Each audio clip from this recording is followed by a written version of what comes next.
Leafs Nation, time has come to say goodbye.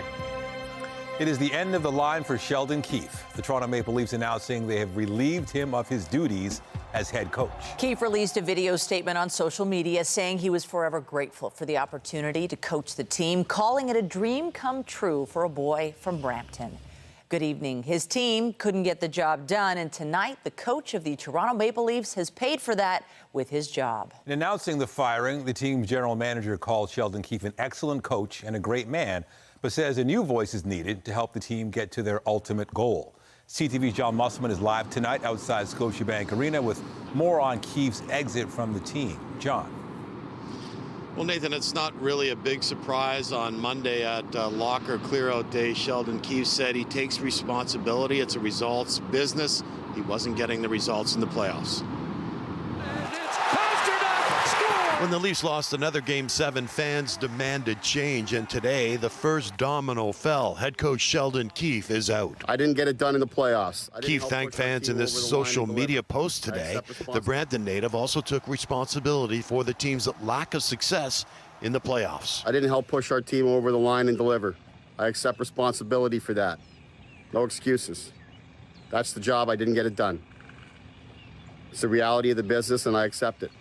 TSN hockey analyst Gino Retta says Keefe is a successful regular season coach, but his postseason record just wasn't good enough. During the regular season, he's amongst the best when it comes to winning percentage. But when it comes to the playoffs, he's among the absolute worst in winning percentage in postseason play.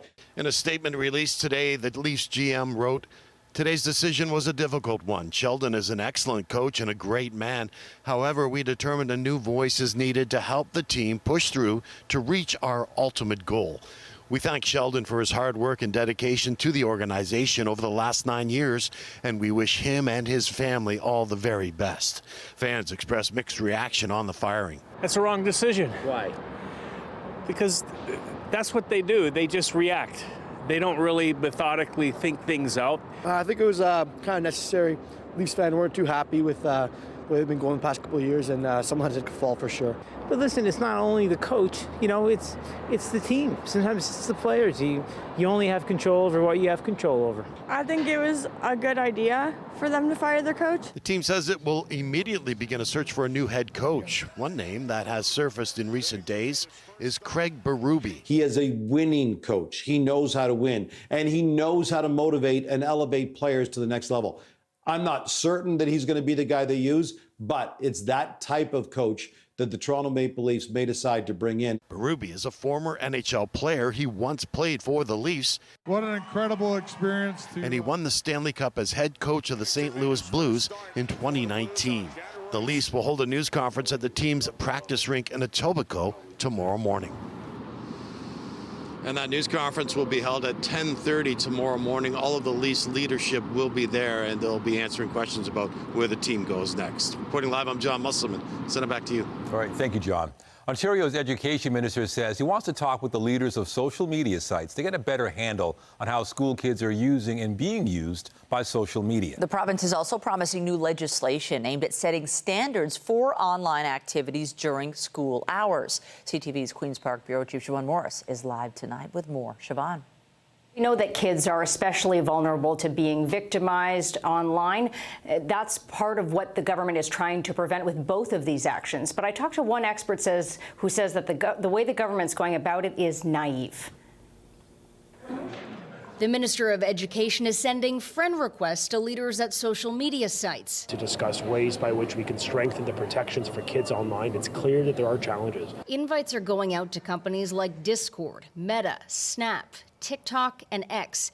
Stephen Lecce wants to collaborate with social media platforms, law enforcement, and tech experts. Concerns around the algorithms, concerns around privacy, consent of imagery. And age-appropriate search functions. Lecce also wants to outsmart kids using workarounds to get past blocks on some sites. Young people could be very enterprising on figuring out ways to get around restrictions. We see it sometimes in schools using VPNs. This tech expert says the government's approach here is naive. It certainly makes for great political points, but there's absolutely no way that Silicon Valley is going to play ball here. Nothing but the truth, sir. The CEOs of 5 social media companies were hauled in front of the U.S. Senate in January, pressed to do more to protect kids. You have a product that's killing people. The CEOs insisted children's safety matters. We don't allow sexually explicit content. Our commitment is ongoing and unwavering. The hearing ended without a commitment to change. If they failed, Ontario's going to fail too. They'll simply parrot what they've been saying all along,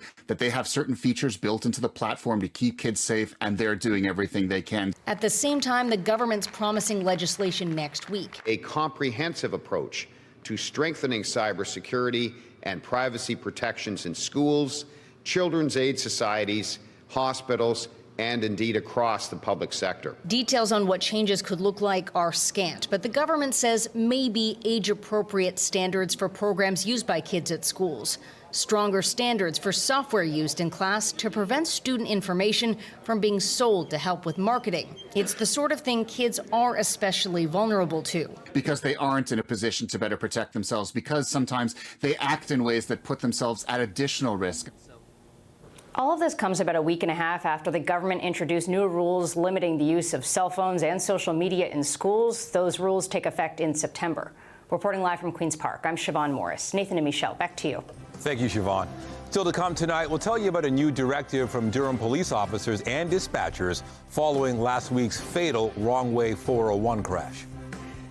But first to the forecast and a live look outside on this Thursday evening. It's not as warm as it's been, but the temperature along with the sunshine have proven to be really lovely today. No rain to contend with at the moment or at all today. Michelle Jobin is live enjoying the elements at Trinity Bellwoods Park.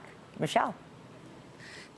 Michelle, it's been a great day to be outside. Of course, we did have a little bit more cloud cover that built in later on in the day, and that made things feel a little cooler, and we are seasonably cool. We're not that far off our normals for this time of the year, and we're pretty much holding steady temperature-wise, but we have some showers to contend with tomorrow. Let's take a look at how things are playing out with our forecast in terms of our satellite and radio radar imagery. That is, we can see some showers to the north of us. They're skirting through the Niagara region right now as well, but we're just getting in the GTA some cloud cover from that. That will continue to move through. Winds have been relatively light out of the east. They're at 11 kilometers an hour sustained right now, a little gustier around Hamilton, and they'll ease as we get through the overnight period. Around the region right now, we're doing quite nicely in terms of temperature. It's comfortable if you're just heading out with a light sweater or a jacket out if you want to go for an evening stroll, which many people here in Trinity Bellwoods are doing. A little bit of clearing, partly cloudy through the overnight period. 10 degrees. It'll feel a bit cooler than that because we've got winds out of the northeast at 20 kilometers an hour. Our normal 8 degrees at this time of the year. I'll tell you more about what you can expect, not only in terms of showers tomorrow and Saturday, but for Mother's Day coming up. Back to you. Oh, can't wait. Thank you, Michelle. Also ahead tonight, a new study from Harvard sheds light on the dangers of ultra-processed foods. Find out what researchers say are the top eats to avoid. As pro-Palestinian encampments continue at the University of Toronto and other campuses across Ontario, the minister responsible for post-secondary institutions says they should not be allowed to remain in place. I'm concerned right now. I think they were very clear. Many of our campuses set out statements early on ensuring that this was considered trespassing and that action would be taken. I think we're at the point where we need to end the encampments, and quite frankly, this is a safety concern for all those involved. At U of T, demonstrators are calling on the school to divest from businesses and organizations with ties to Israel. Aside from security or public safety concerns, Toronto police say they will only step in at the university's request. Police officers and emergency dispatchers in Durham Region have been instructed to complete a mandatory training course on suspect pursuits within the next 2 months. This directive comes after 4 people were killed in a wrong-way crash involving a vehicle that was being pursued by police on the 401 last week. Police say the training is required every year, but the 2-month time frame was imposed after the crash. A 3-month-old baby from Ajax and his grandparents were killed while the baby's parents were in the car but survived. The decision to pursue the suspect in the wrong direction is currently under review. Peel police have announced they've made another arrest in last year's $20 million gold heist at Pearson Airport. Investigators say they made that arrest at Pearson Airport Monday. 36-year-old Archit Grover was arrested after returning from India. He's been charged with theft over $5,000 and conspiracy to commit an indictable offense. Last month, police announced they'd arrested 6 people. 2 others are still wanted. The April 2023 heist is considered the largest gold theft in Canadian history. The first female black superintendent at the Toronto Police testified today she helped constables cheat only after she had tried and failed to help them within the rules. As CTV's John Woodward reports, the tribunal heard it was an open secret that other officers were already getting questionable help. Superintendent Stacey Clark testified she felt frustrated and invisible when she fought for promotions for qualified black officers. Rejected at one meeting with senior staff in 2021, she said, "It was my tipping point." That's when she decided to send promotional exam questions to 6 black constables in advance. Clark has apologized, but spent time in cross-examination highlighting the context. A Toronto police where proportionately more white officers were advancing than black officers, prompting then Mayor John Tory to grill police brass. There may be ways in which we have structured the process of examination and of interview and so on that disadvantages some groups, including in this case black applicants. Clark's lawyer has suggested that some officers may have been getting questions shared from the largely white senior staff. It was shared only among white candidates. A new process that Clark championed to give questions to everyone was approved at the Police Service Board, but the TPS pulled the plug, according to testimony. They just selectively implement what they want and what they don't want to change, like the hiring system. They don't change it. The Toronto Police Service says it's not going to shed light on what happened to this new hiring process while Clark's hearing is ongoing, but they say they'll have more to say on it when it's over. Clark's actions have earned her praise from supporters and put the TPS under the microscope. If you don't have these organizations that are willing to accept that they are systemically racist and they need to make those changes, then it's up to people like Stacey Clark to say, well, look, we've tried to play by the rules. We've pushed it. Like, how much longer can we push it? So I'm going to do what I have to do. Even if the price is a major demotion that could derail her career. John Woodward, CTV News. An Oakville home has been destroyed in an overnight fire. Firefighters were called to the house on Bridge Road at around 2 in the morning. When they arrived, they found the house engulfed. According to fire officials, the home was vacant and there were no injuries. The Ontario Fire Marshal has been notified. The wildfire season is off to an early start this year, and federal officials say the risk remains highest in drought-stricken parts of Western Canada. Nearly 90 fires are burning right now, and 7 are deemed out of control. Most are in Alberta and British Columbia. But Environment Canada says so far the situation is better than it was at this time last year. Emergency Preparedness Minister Harjit Sajjan says there were many lessons learned from 2023's record wildfire season. I visited almost every disaster from last year, and learning from one another to say what were those gaps and what are the efficiencies that we needed to create. Sometimes, as you know, when it comes to any type of emergencies, it's you might have the resources, but it may not be in the right place at the right time. So one of the key things that we've been focusing on is how do we change this? So our coordination is much better. In fact, actually, our officials meet quite regularly throughout the year. The government says almost every region in the country has already seen months of warmer than average weather. Environment Canada says that's expected to continue. New polling suggests Canadians are less impressed with our federal political leaders than ever before. An Angus Reid survey puts the leaders of the Conservatives, NDP and Liberals all at negative favorability ratings. Pierre Poilievre is the most popular of the three, but still sits at a negative 12.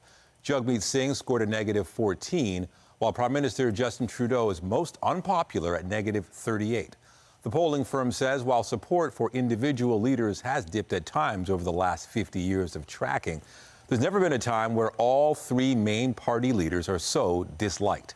A former National Post columnist who was aiming to be a candidate for the Conservative Party is suspending her campaign.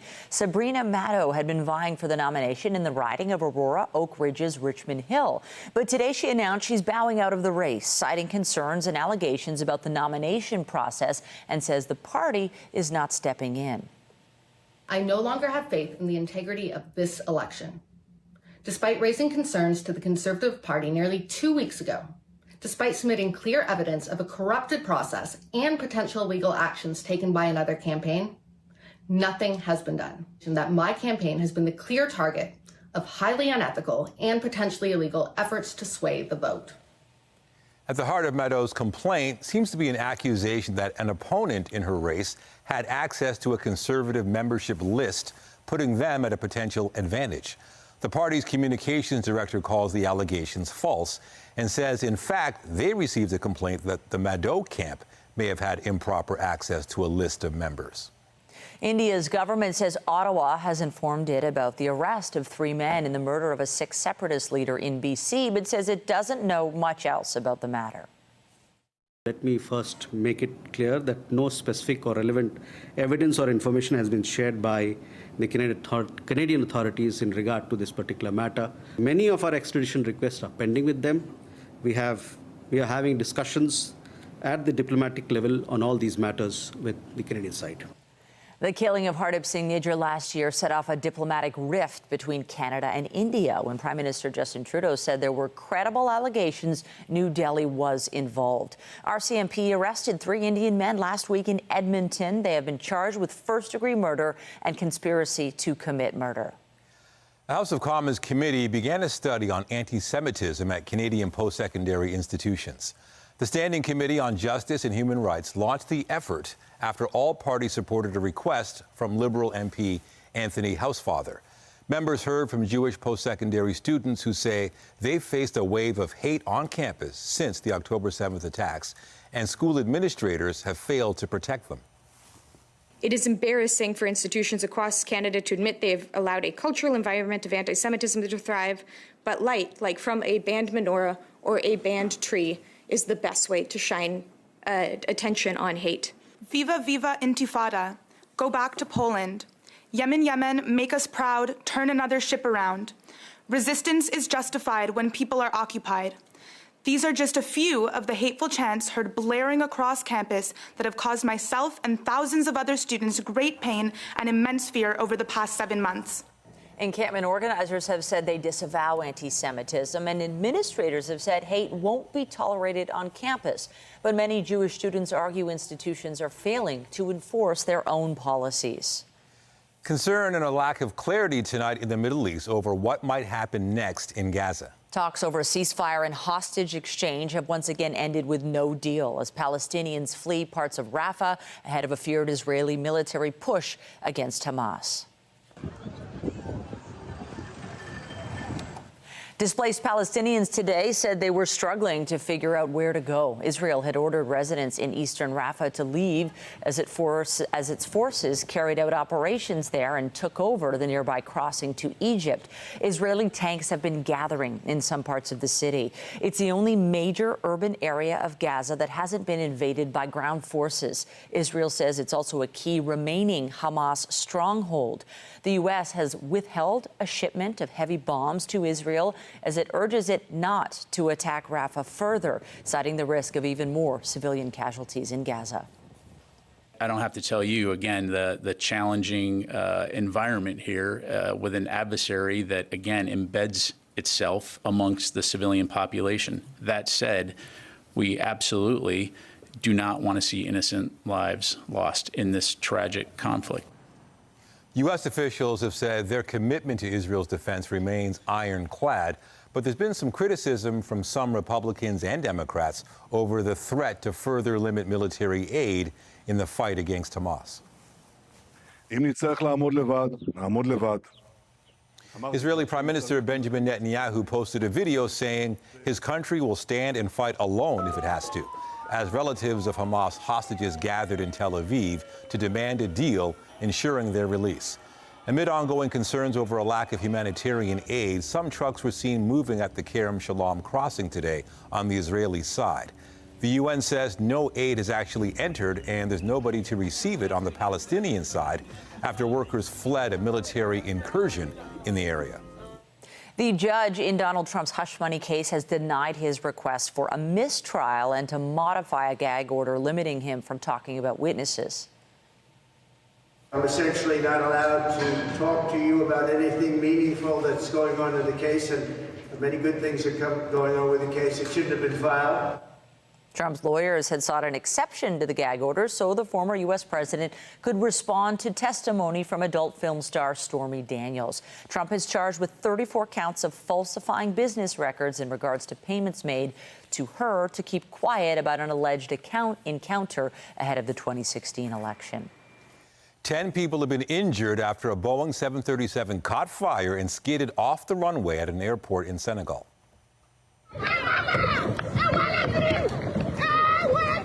Cell phone video shows the frantic moments. 85 people on board scrambled down emergency slides last night as flames engulfed one side of the aircraft. This marks the third incident involving a Boeing airplane this week, including 2 yesterday in Turkey. Coming up, big news from the Biebers today. Justin and Haley announced they are expecting their first child. How they revealed the baby bump, still ahead. I'm Pat Foran. Coming up on Consumer Alert, everyone likes to get a deal, but if you're searching online, watch out for fake websites. Criminals are spoofing popular brands to try and get your money and steal your identity. I'll have my reports. That's just ahead. Partly cloudy this evening with an overnight low of 10 degrees. Bit of a breeze out of the northeast. Let's take a look at how things play out for your Friday. We are going to have increasing cloud after some sunshine in the morning. And then we do get to a high of 16 degrees with some showers, likely in the afternoon. I'm going to have more details coming up in your full forecast. Stay with us.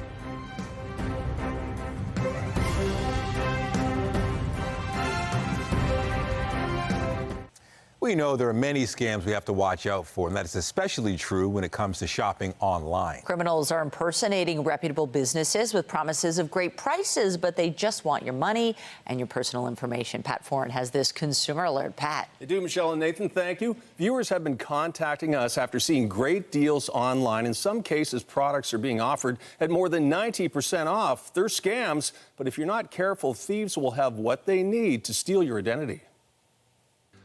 Honda has earned a reputation of selling quality power equipment for residential and commercial use. A CTV viewer sent us what appeared to be a Honda website with lawnmowers, generators, and snowblowers being sold at massive discounts. New lawnmowers for only $88 and a top-of-the-line snowblower for just $126. Of course, the website is fake.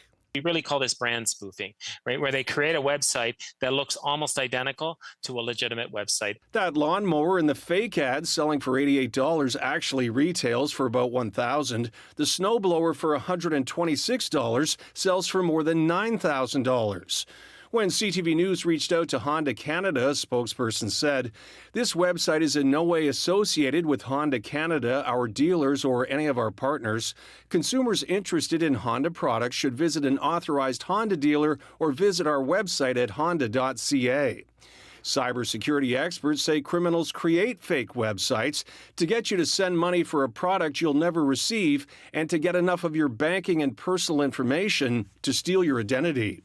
And once it asks you for your credit card number, your CVV, it might ask for your PIN, your home address.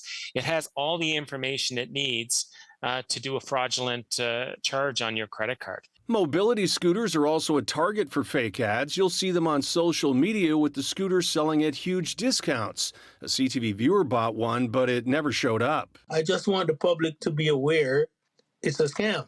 An agency that helps businesses with online advertising said watch out for red flags such as extremely low prices and no customer service number to call.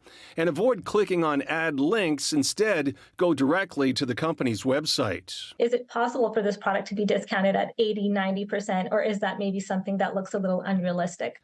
It's why consumers need to know if you see a price that seems too good to be true, it probably is. And social media platforms have been called a gold mine for scammers. Companies like Facebook, Twitter, and Instagram are under pressure to do more to screen for misleading ads and counterfeit products. On your side, I'm Pat Foran. If you have a consumer story idea, email us at alert@ctv.ca. To the forecast, a little bit cooler, but we did have a bit of sunshine earlier, Mish. I think this is a day that had a lot of people enjoying the weather. Yeah, not so warm for this time of year, but you know what? We didn't have rain today. And Michelle, you're looking fabulous there you're matching one of those trees in the park today. I mean, that was the plan, and I can tell you that a lot of people here in Trinity Bellwoods Park are really enjoying today's weather. There's people out for walks this evening, people playing tennis, really enjoying the comfortable temperatures, even though we are seasonably cool. And we will have a warm-up, and I'll tell you when that will happen. Weather is brought to you by Train, the most reliable heating and cooling system. It's hard to stop a train. Now, in terms of temperature, our normal for this time of the year would be 18 degrees. We got to a high of 16 today. Right now, we are sitting at a comfortable 14 degrees, light breeze out of the east, downtown and at Pearson Airport. And if we take a look at our radar and satellite imagery, you can see this rainfall that is off to the south of us. In fact, Niagara region picking up some of that right now, up towards London, certainly the Windsor area. We're just getting the cloud cover with it, and we will get a bit of a break in that as we get a little bit later into the evening. We're looking at an overnight low of 10 degrees in the city of Toronto, which is just a touch higher than our normal of 8 at this time of the year. A breeze will be out of the northeast at around 20 kilometers an hour, so that may make things feel a little bit cooler. As we zoom out, we can see this disturbance that is moving to the south of us, another low that has already passed on that gave us some pretty gusty winds yesterday. And looking into tomorrow, weak trough line developing there, that is going to be the culprit in giving us a little bit of unsettled weather. So we start the day with some sunshine, and then as we get later into the afternoon, that's when things get a little bit more unsettled in terms of showers. So you could pick up a few spotty showers earlier in the day, but more likely once we get to the noon hour and into the evening. So you're going to want to factor in carrying an umbrella perhaps for your evening plan, some clearing overnight into Saturday, and by the time we get to the noon hour on Saturday, that's when we get a little bit more sustained rainfall. We stay unsettled into the evening on Saturday and then get some very nice clearing through the overnight, and I'll show you that in our 7-day forecast. So tomorrow, high of 16 with that cloud cover and the chance of showers, and staying pretty comfortably cool, seasonably mild, I would say, throughout the region. Let's take a look at the 7-day forecast again after that 16 degrees tomorrow. We're also looking at 16 for Saturday. Lots of cloud cover for Saturday. It's not going to be the best day of the weekend for outdoor activities unless you don't mind the rain. But by the time we get to Sunday, which is, of course, Mother's Day, I think a lot of people will enjoy this forecast. We have dry conditions, lots of sunshine. The UV will be very high. 19 degrees will be our high. And then we have a 20-degree high for Monday to kick off the week, also for Tuesday. But we do have more sustained rainfall likely as we look into Monday and some cloud. Back inside to you. Thank you, Michelle. Also tonight, new rules for dogs entering the U.S., all in an effort to curb the spread of rabies. What traveling dog owners will need to fetch this summer coming up. A new study looking at ultra-processed foods has found some may be associated with an early risk of death. But some may not. We get more details from CTV's health reporter, Pauline Chan. The study looked at the eating habits of more than 100,000 American health professionals from 1986 to 2018. I was surprised by the very weak association for total ultra-processed food because several prior studies reported a much stronger association with mortality. The key, says Professor Ming-Young Song, is focusing on some subgroups of the foods. Ultra-processed foods are ready-to-eat formulations with little intact whole food contents, and they make up 57% of the daily energy intake of adult Americans, 67% for youths. The group eating the least amount of ultra-processed foods had about 3 servings a day, while those eating the most had about 7 servings a day. And those who ate the most had a 4% higher risk of death by any cause, including a 9% higher risk of dying from a neurodegenerative cause. Processed meats, sugar and artificially sweetened beverages, dairy-based desserts, and ultra-processed breakfast foods were associated with the highest risks. But ultra-processed sauces, condiments, and savory snacks did not show a link. They are not associated with higher mortality at all. Professor Song advises limiting processed meats and sweetened drinks because the overall link between ultra-processed foods and increased death risk moderate. Consuming some amount of ultra-processed food wouldn't be like the end of the world. Pauline Chan, CTV News. The Canadian Cancer Society is calling on provinces and territories to lower the starting age for breast cancer screenings to 40. The current national guideline says screening should generally start at age 50. That's expected to be revised later this month, but the Cancer Society says it's ultimately up to provinces and territories, some of which already cover testing at age 40. There's growing evidence that earlier screenings would detect more cases when chances of successful treatment are higher. 1 in 8 women in the country can expect to be diagnosed with breast cancer in her lifetime. We've heard stories of broken mobility devices and wheelchairs being damaged or gone missing by airlines. Today, the experiences of Canadians with accessibility needs were front and center on the national stage at a special summit in Ottawa. CTV's Andy Bergeron Oliver has more. For people with disabilities, flying is frequently an anxiety-provoking experience that rarely runs smoothly. So I kind of expect that there's going to be something, but I get really tired of being the educator and having to train the staff on things that they should know. Robert Fenton travels a lot for work. He wants airlines to step up and treat passengers with accessibility needs better. We're busy people too. We have lives too. And I think that's sometimes forgotten. Today, the stories and accessibility needs of people with disabilities were front and center as advocates, federal ministers, and airline executives gathered in Ottawa for the first ever Air Accessibility Summit. We are fully behind this and committed. The summit today is a great example of how the whole industry is pulling together to get to a barrier-free Canada. Parliament recently brought airline executives before committee as part of a study on accessibility in the sector, stemming from several high-profile cases of wheelchairs being broken and even a passenger being forced to drag herself onto the plane. Now the federal government says airlines are about to announce changes that should improve accessibility. We've been talking about different experience lived by people with disability. We've seen concrete example, and we said that's enough.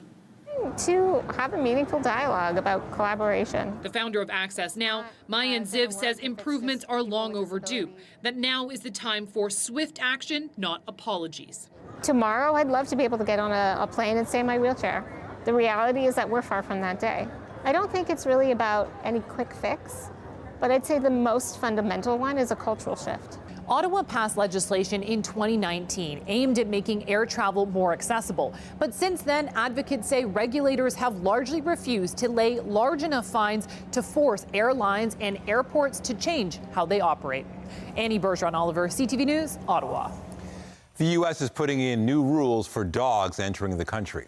Starting in August, all dogs entering the U.S. must be at least 6 months old, microchipped, and accompanied by a CDC dog import form receipt filled out online before arrival. These rules apply to all dogs, including service dogs and those who were born in the U.S. but are returning from another country. The new rules are meant to curb the spread of rabies. Former movie mogul Harvey Weinstein will remain locked up in New York as a court works out whether he should stay there while awaiting retrial. While the case against him in New York is restarting, the 72-year-old is also facing a prison sentence for rape in California. Weinstein today refused California's extradition request. He'll remain behind bars at New York's Rikers Island jail after returning from hospital a few days ago. Meanwhile, Alec Baldwin's lawyers have filed 2 more motions to throw out his manslaughter indictment in New Mexico. Baldwin is accused of causing the shooting death of cinematographer Helena Hutchins on the set of Western film Rust in 2021. Baldwin has said he didn't pull the trigger, and his attorneys have argued crucial evidence in the case was destroyed. The movie's armorer was sentenced to 18 months in prison for loading a live bullet into a prop gun.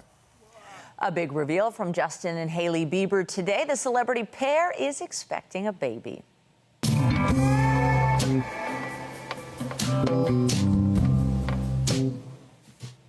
This video posted of the couple appearing to renew their vows. The video quickly focuses on Hailey's baby bump. This will mark the first child for the couple, who've been married for 6 years now. Another hit video game franchise is making a leap to the big screen. Where do I even begin? Poppy Playtime is a survival horror series that debuted in 2021, where the player visits a long-abandoned toy company. The franchise has since racked up more than 12 million players. Now, sources tell The Hollywood Reporter it'll now have a movie adaptation from Legendary. There's been no word on a potential release date.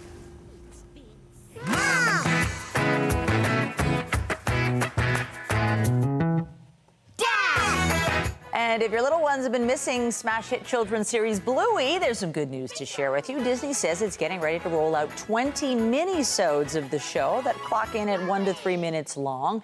They're set to appear on its streaming service starting in July. A new movie is officially on the way from the Lord of the Rings universe. Must have the precious. Warner Brothers says it's releasing a live-action film focusing on the character Gollum.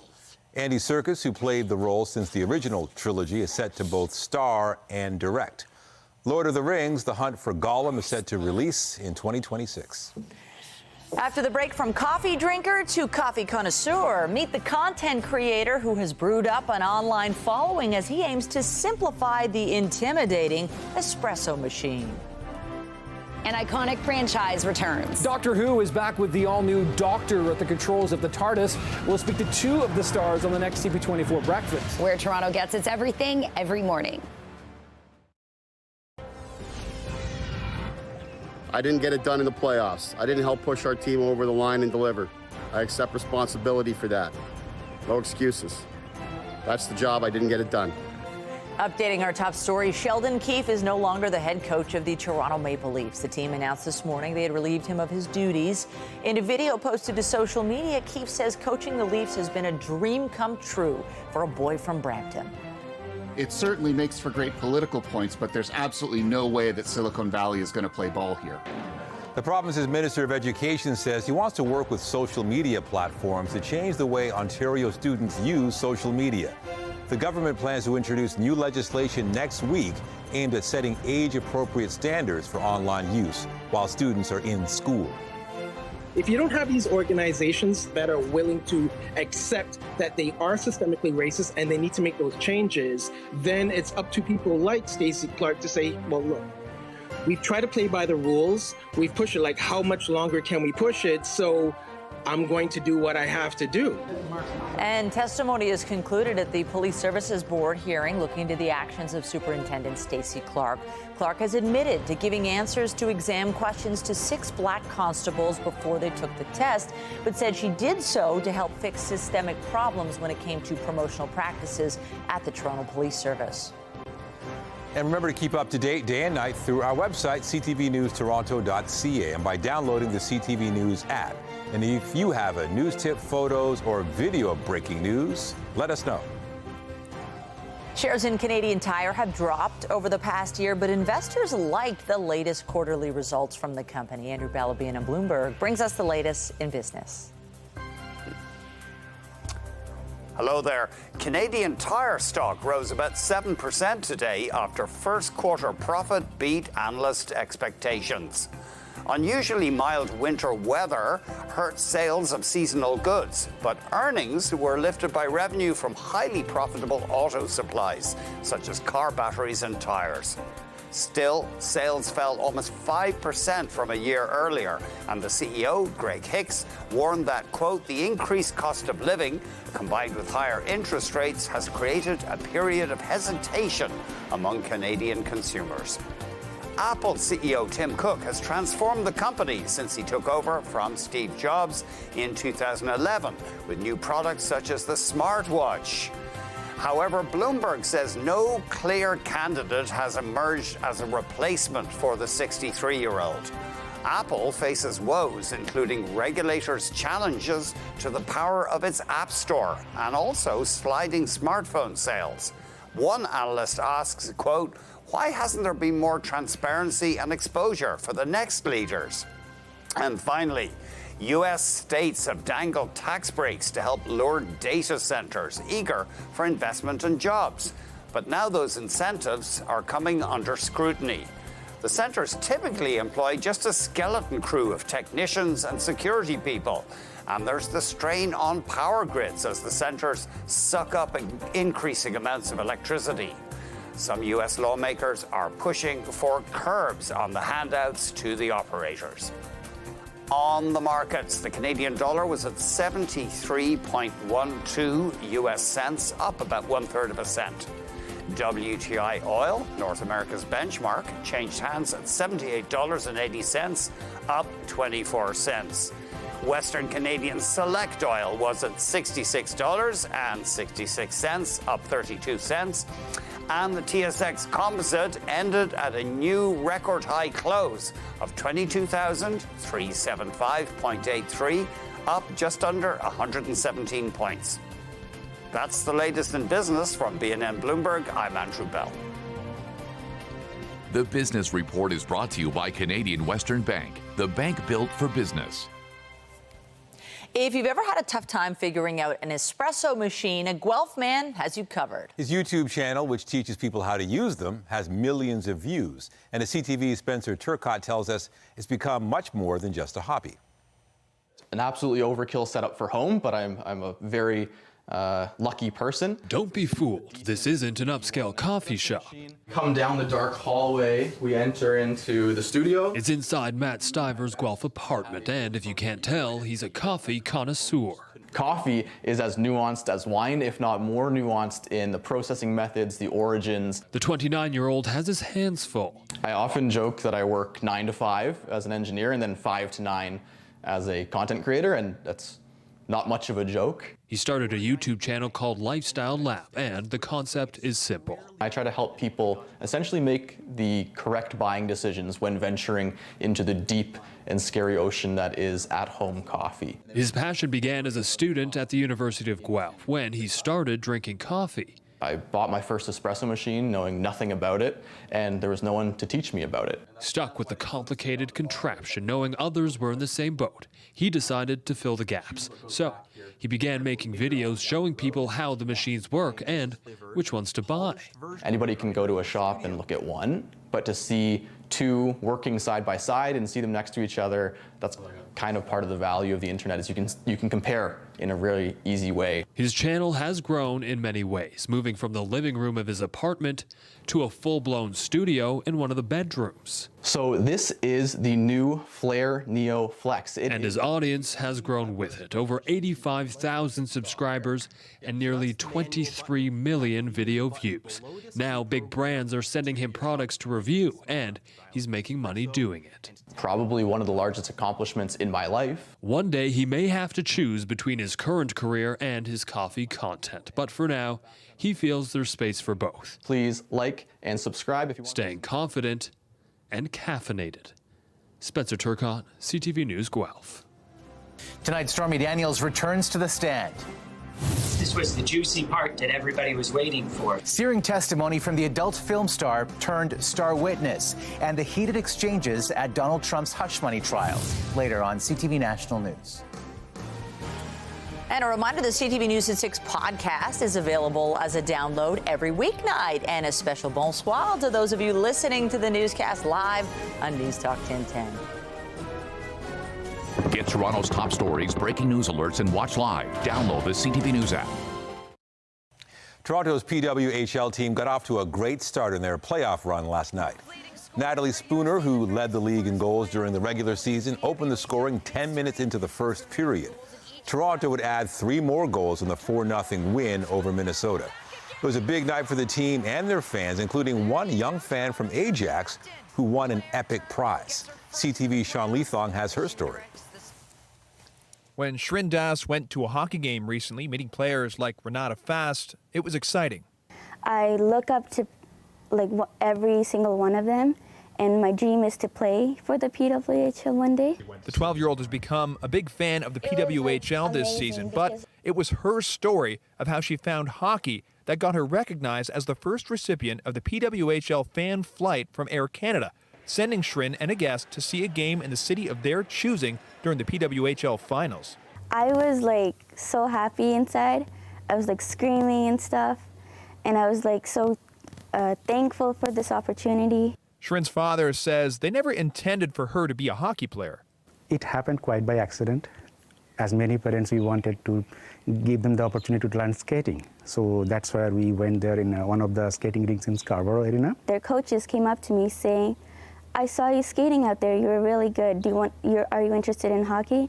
And I was like, "Yes, of course. I would love to." Shrin joined Seaside Hockey in Scarborough in 2022, and now she's already playing select. She's dedicated to it.